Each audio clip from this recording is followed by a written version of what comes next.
the EU just really, really dislikes Facebook and the gathering of information and the way it does it, et cetera, et cetera.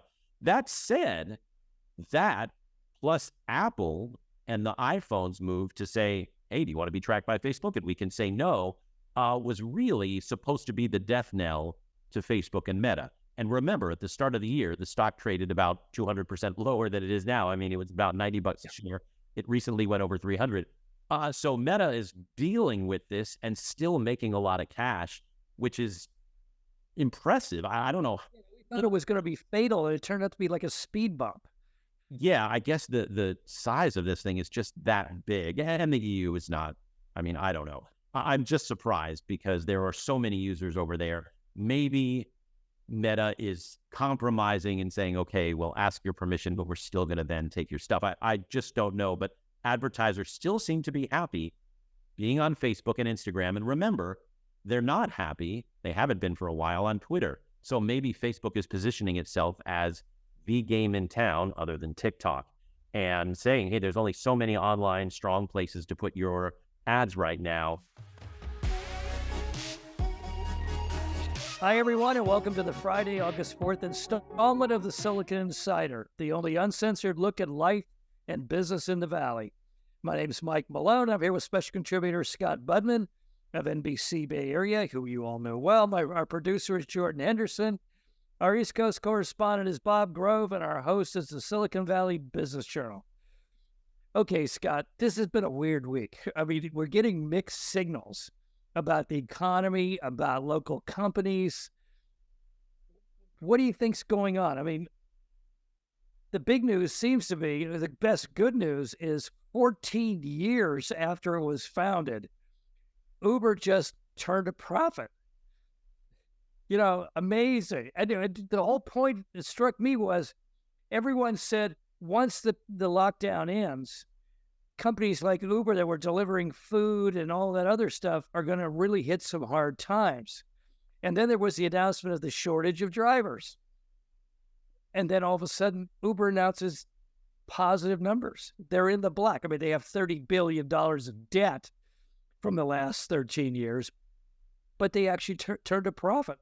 What's going on there? I mean, I think you have to give leadership, and I mean this generation of leadership, credit, because really the buying of Uber Eats and the creating of Uber Eats during the pandemic was a masterstroke, because they went from, we can't take anyone to work anymore, or to the movie theater, or to bars, or anything like that, to, hey, we've got this new vein of money and activity for the drivers. So it kept people aware of Uber, it kept the drivers involved, and it kept the money coming in to an extent. And now you still have that. Certainly, we've all gotten used to food delivery on a massive scale, but you also have drivers now taking people to bars and restaurants and to a certain extent work. And I think they've really managed to, they also had a lot of cuts, but they really managed to turn things around and make what for a while was looking like an unviable business, not just a company, and Lyft still has its struggles, but an unviable industry all of a sudden look viable again. So I do give them some credit for that. Yeah, apparently the backstory is around 2016. They took so much advantage of all the loose capital up until the mid, 20-teens that they racked up this enormous debt. Like I said, $30 billion. But around 2016, I think the new management came in and they really started doing a lot of belt tightening. And that kind of prepped them for this. And then apparently they're out recruiting Lyft in a big way. In the race for drivers in this period of shortage of drivers, Uber's winning by a mile. And that seems to be helping too. Yeah, I think they're out everything Lyft. They're just bigger in every way, and therefore bigger in the money that comes in and bigger in the market capitalization and all that stuff. And I really wonder about Lyft and its, prospects going forward as the much smaller company in an industry that is struggling to stay relevant. And Uber has really done, like you said, a lot of belt tightening, a lot of expanding in the right direction, and they really cleaned things up. And it just makes things look even tougher for Lyft going forward. Yeah, I don't hear all the negative stories anymore about evil drivers and, robberies and all that kind of stuff. That's really quieted down. Did Uber change their policy on payment, or what was the differentiating factor between Lyft's recruiting efforts and Uber's? Because I don't see one, except they're a bigger, safer company to work for, apparently. And I think that's it. I think you're starting to even hear what we do when we get into a stranger's car to drive somewhere called getting an Uber, right? And I know that trademark things, Xerox worries about that, and Google and all that stuff. But there is something to be said for becoming just a dominant player in an industry that doesn't have many players. Becoming a verb. Yeah. Uber, yes. And I think that did some goodwill for Google back in the day. I think it's doing some goodwill for Uber right now. This story kind of reminded me of two other companies. Remember, Facebook couldn't turn a profit forever. And the big one was Amazon. I mean, I can't tell you how many years I was writing about Amazon not being profitable. I think it was a decade or more. And yet, both they're giant powerhouses now. Yeah. So, right. In Amazon's case, it sort of flipped that lever of, okay, we're not going to spend quite so much on marketing and we're going to start keeping some money. In Facebook's case, remember, they went to mobile and they hit advertisers, and all of a sudden this money came in and they became both of them became these cash generators. Right. So you're in the midst of covering earnings season, right? Right. It seems real, like I said, really mixed signals going on. I mean, PayPal, their stock fell 7% in after hours trading on Wednesday, not because their numbers weren't good, except for one number that apparently the market didn't like. Their operating margin fell a small amount, and they just got punished by the market. Meanwhile, the rest of the market seems to be in a bull mode. Everybody else is doing well. So, I mean, like Shopify, who thinks about Shopify? Sales up 30%. Now, weren't people supposed to go back to stores to shop? No. I mean, we're free again. We're liberated. Well, look, I mean, a couple of things going on here. Software is really, really strong. People are shopping online no matter what. Yeah, they're going back to the stores, but they're also dealing with, granted, much slower and lower inflation, and that's possible. That's very good for the economy. But also, it's possibly keeping people, well, all right, I'm still going to check online before I shop, even though I'm back to the stores. So people are starting to get more discerning because they definitely have two ways to shop. That's good for software. That's good for the online world and the Shopifys of the world. I think these earnings so far have been really positive, largely because they haven't come with layoffs like the last couple of batches have. And the stock prices are so high, it's not surprising you're seeing some profit taking. And really, we're talking about every 3 months. I mean, investors should be taking a longer look at these things. And the economy is clicking. Jobless rate is back really low. Inflation is slow and low. And maybe the Fed will eventually stop raising interest rates and people can get back to feeling good about spending money again while staying in their jobs. I think this is very close to a Goldilocks economy right here. Yeah, it's not bad. It's interesting that some companies, I think in terms of online shopping, very interesting story a couple of days ago. Bed Bath & Beyond.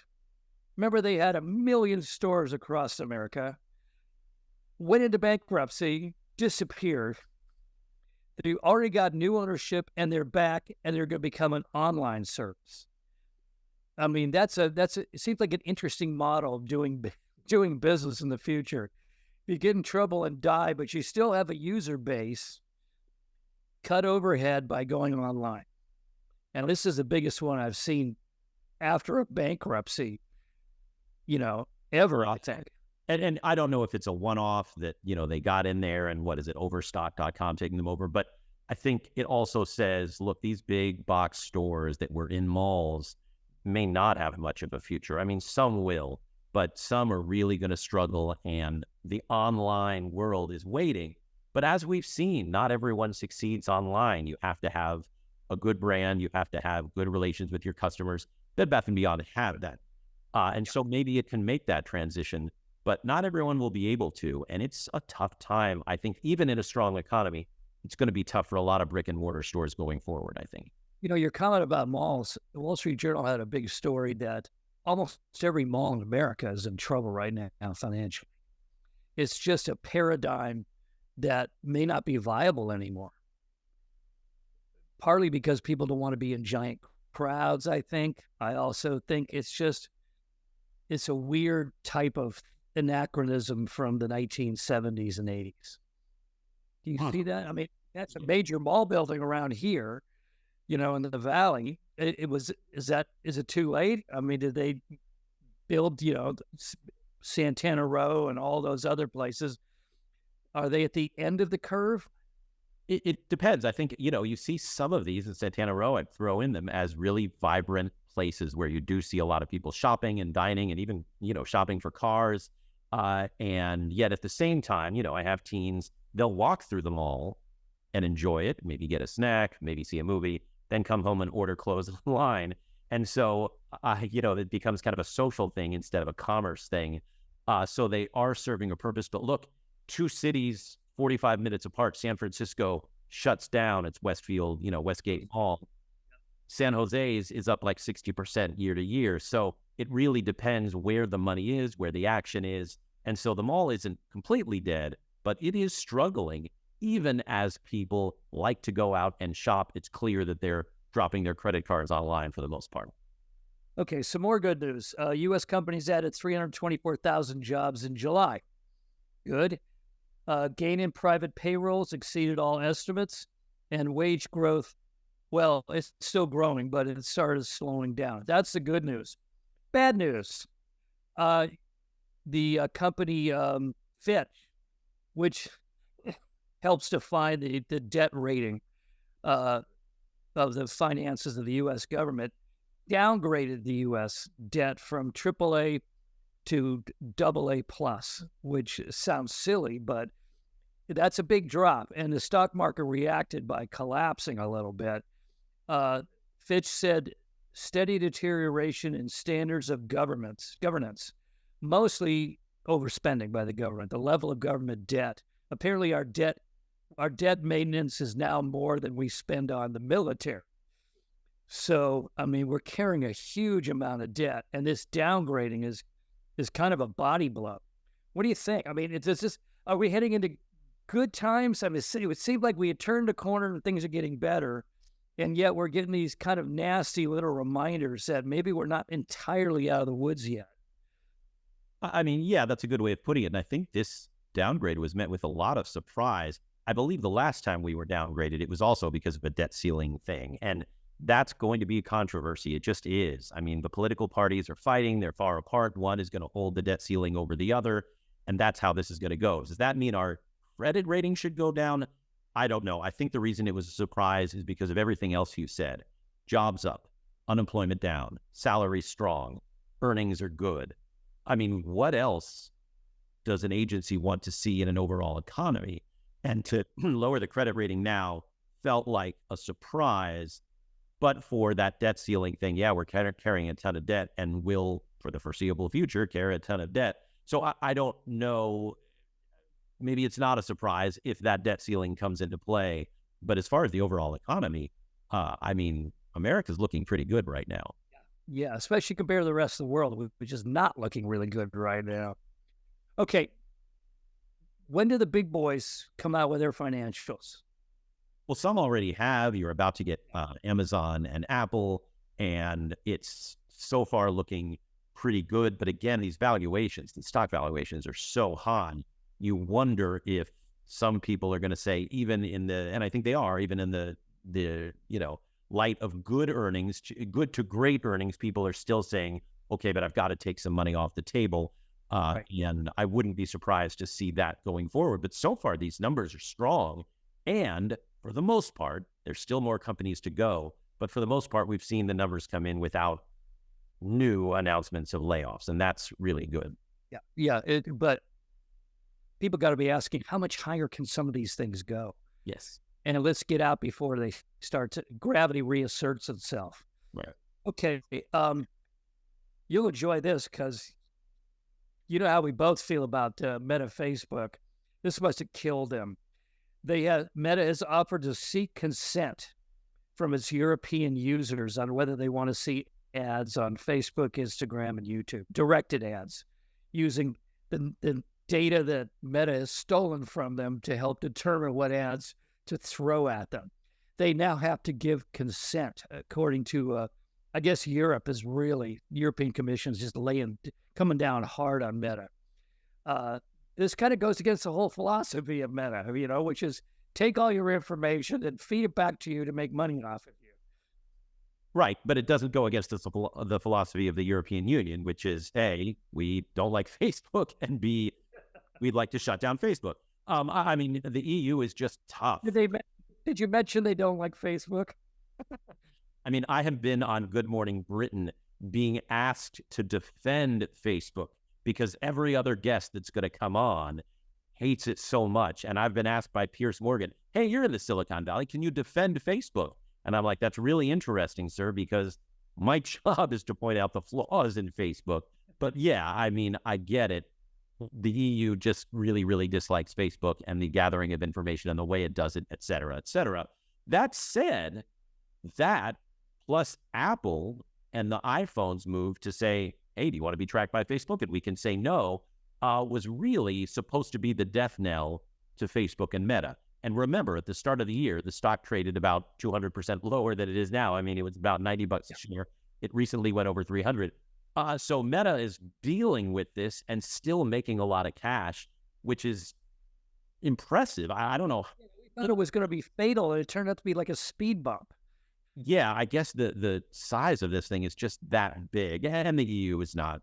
I mean, I don't know. I'm just surprised because there are so many users over there. Maybe Meta is compromising and saying, okay, we'll ask your permission, but we're still going to then take your stuff. I just don't know. But advertisers still seem to be happy being on Facebook and Instagram. And remember, they're not happy. They haven't been for a while on Twitter. So maybe Facebook is positioning itself as the game in town other than TikTok and saying, hey, there's only so many online strong places to put your ads right now. Stay with us, and maybe we won't give you as much information, but we'll still make you happy. And somehow they've managed to make everybody stick around. All credit to them, I guess. Okay, as long as you mentioned Twitter, we got to mention the sign. We got to discuss that. Okay, so we talked about it last week. They pulled down the Twitter sign, and now they put X up on the roof. And I thought, and all the neighbors are complaining. And I thought, how many illuminated signs are there in San Francisco? I mean, why would this make a difference? Then I saw a clip. Actually, it was on Twitter. And oh my God, that would be hard to live next to. It's like fireworks going off every 4 seconds. Yeah. Something's got to give on that. I can't believe, Elon's going to get away with that sign. I mean, just turn off the explosions and just make it glow with neon. How hard is that to do? Well, it turns out something did give. Earlier this week, indeed, Twitter had to take down the big X, and they did. And it's an interesting dance that the city and Twitter are doing. Twitter and Musk is tweeting out, we're going to stay in San Francisco. We love San Francisco, even as he is trying to stay one step ahead of the city inspectors and denying them access to the headquarters, which I didn't even know is a thing.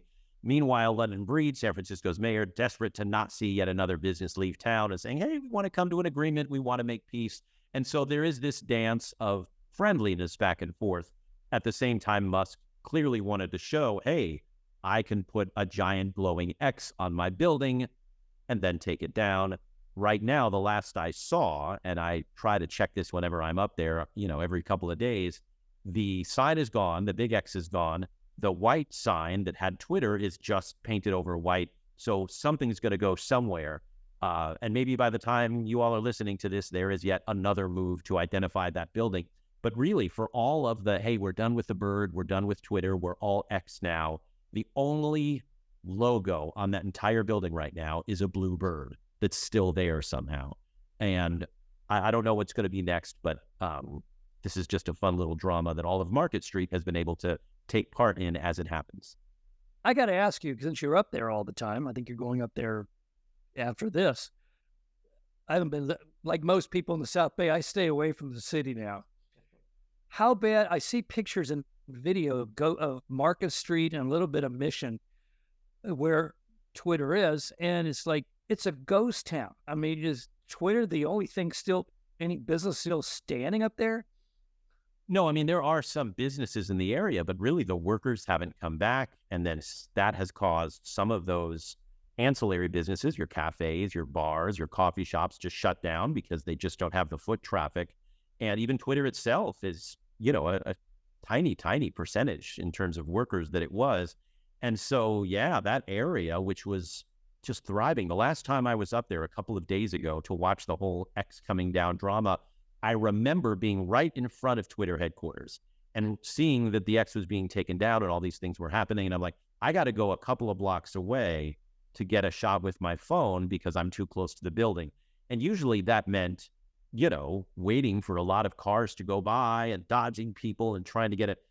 It was really quiet. I could just walk right across the street and then across another street and not be in anybody's way. It's much, much quieter. And that is not good for downtown business there. Yeah, somebody who can actually remember San Francisco in the 60s. That's just mind-boggling to me. Okay, other bit of news. Korean researchers claim they've come up with a room temperature superconductor. Now, there's a lot of skepticism out there. And as journalists, how many times have we covered the great new announcement that we have a room temperature superconductor, and now we're going to have magnetic levitation and take a train from New York to LA in 20 minutes? I hesitate to even put this in here today, but they're making the claim they've got it. They've got a couple of photographs of levitating, pieces of metal and that sort of thing. My only advice is be very skeptical about this. Everybody's buying stock in the superconducting companies right now. They're having a boom, 200-300% stock price increases. Do you have the same doubts?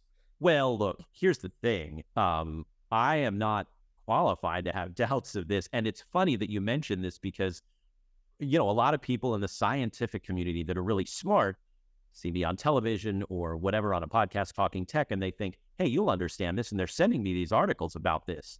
And they're saying, well, what do you think of this? And I'm reading the articles and trying to go down the rabbit hole and just wishing I took more science classes. I'm a moron, Michael, it's just not happening here. And I feel like I felt recently when I saw Oppenheimer, like, hey, that was really cool. And, you're walking out and people are like, wow, is this accurate? And I'm like, I don't know. I mean, historically, stuff happened, but what do I know? I'm a moron and I don't know science. And that's why I do what I do. And this whole thing has been humbling to read about. I'm always fascinated with what they're doing. The linear accelerator is just up the road and they're fascinating people. I love to talk with them. But look, and I tell people this all the time, I get paid to be the stupidest person in any room I walk into in Silicon Valley. It makes you ask better questions. Well, I'm reading about this stuff in order to learn some questions to ask, but I humbly turn over I don't know, is this accurately floating this piece of metal, stuff to those who studied it. It is fascinating, and I love the excitement surrounding this, but I am just not qualified to even comment on it other than to say, wow, cool, something's floating, I give better odds to controlled fusion coming out of Lawrence Livermore, remember that announcement last year, than I do to superconductor, room temperature superconducting coming out of this Korean lab. Apparently, these guys are kind of amateurs. Of course, physicists always say that, because they didn't invent it. But they say doesn't seem to be a lot of good record keeping and all that kind of stuff. So, but think about it. We've had in the last year an announcement about fusion, which would save all of the energy problems that we encounter right now, and superconduction, which saves unbelievable quantities of power, transportation, everything, more powerful computers, everything. I mean, we live in a time of miracles, maybe. We'll see. In the next couple of years, we may have a pretty good idea of what this means. But if it's true, either one of them, it's the most revolutionary invention of modern times, no question. Right. And remember what they said up at the linear accelerator. This is happening on a tiny, tiny scale. We would need it to happen on a much larger scale in order to really make a difference. But to do what they've done is an exciting step. And, now I'm happy to turn it over to those who know what they're doing to make it a larger step. And yeah, this is all very exciting, especially given that we need more sources of energy. We need to, fight the climate changes, all that stuff as we electrify is going to help. I don't know how long it's going to take, but it's fascinating. Well, to go full circle back to Oppenheimer, isn't that what they were doing in the Manhattan Project, taking very, very tiny subatomic level events and making it really, really big? Well, yeah. It can't happen. Right. Well, a lot of people who are saying, the cleanest power or whatever would be nuclear, right? And they want to see more nuclear power plants. There is a wing of the climate world that wants to see that. And again, whatever scientists are into, I'm going to follow and be interested in. But well, fusion's even better because fission has leftover stuff that's kind of nasty. Fusion has no, nothing left over, no waste. So it's even more appealing. But we'll see. We're getting into a lot of speculation about stuff that might never happen in anybody's lifetime. Finally, okay, did you read this one? China has proposed severe rules for its internet-addicted minors. Apparently now teens between 16 and 18 will be restricted to 2 hours of mobile usage each day, while anyone under 18 will be prevented from accessing the internet between 10 p.m. and 6 a.m. Okay, is that fair? Is that draconian, or is that probably the way it should go?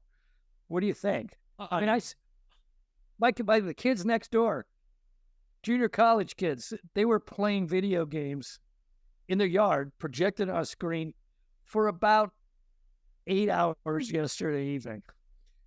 Yeah. That wouldn't fly under the new Chinese rule. Look, and I've dealt with this actually fairly recently in my household because, as you know, I've got teens where, smartphones are everywhere. TikTok is gigantic. This is a discussion that parents have all the time. Do we crack down like China? I doubt America would do that. I doubt there could be that ban. But look, an entire state is trying to ban TikTok. So these things are real, and I don't know if what China does would come over to here. But, spending so much time online and on these sites is an issue. It's an issue with young people, their development, their confidence, their bullying, et cetera, et cetera. And, I'm in the thick of it right now and can't tell you that I have a solution other than, hey, let's turn the phone off each night at a certain time and focus on whatever it is, schoolwork, That's different from the power of the state coming in. Boom. That I don't know. I can't imagine that. I can tell you right now, it's not going to work because every video of China news I see, everybody's got their phone in their hand walking down the street. Every kid is sitting in front of a display. They have an entire global industry of internet influencers that are in giant skyscrapers in front of screens all day. This is like trying to stop the tide. There's this Canute stuff. It's not going to happen. It's a different world. And also, anyone notice that they're clamping down on their own kids using the internet? But on the other hand, Americans, be sure to let your kids stay on TikTok at least 10 hours a day. That's kind of China's message to us. Right. Maybe they won't have to build that giant navy. They'll just end up with an entire population of glazed-eyed teenagers in America and just walk over us that way. Okay, that's it for now, folks. You can find us on the Silicon Valley Business Journal homepage, as well as on Spotify, Anchor, Google Podcasts, Apple Podcasts, and YouTube. Have a great weekend, and we'll see you next week. Bye-bye.